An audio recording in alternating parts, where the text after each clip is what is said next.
ये जी दूसरे दूध वाले जानवर उनके लिए लेके जाया जा रहा जी। शेड में जो है वो डाल दिया गया है जो गोश्त वाले जानवर है। अब ये जो दूध वाले जानवर है उनको जो है वो डाला जाएगा।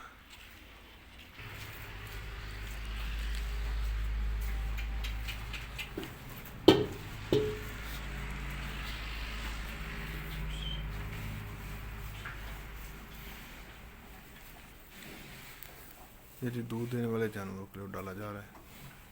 ये जो हमारा शेड का हिस्सा है फार्म का, ये दूध वाले जानवरों के लिए मुख्तस है। और शेड में जो है वो सभी देखिए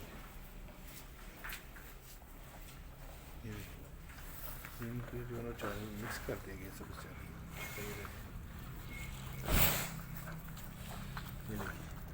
सभी चावल इसको अच्छी तरह मिक्स कर दिया गया।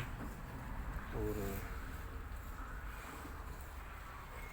दूसरी गाय को जो है वो डाला जाएगा। जैसे वो लेके आ रहे हैं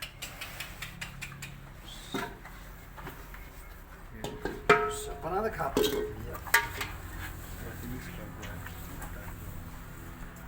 बड़े शौक से माके जानवर खाते हैं। ये एक तरह से जो है ना वो मुकम्मल वनडा बन गया।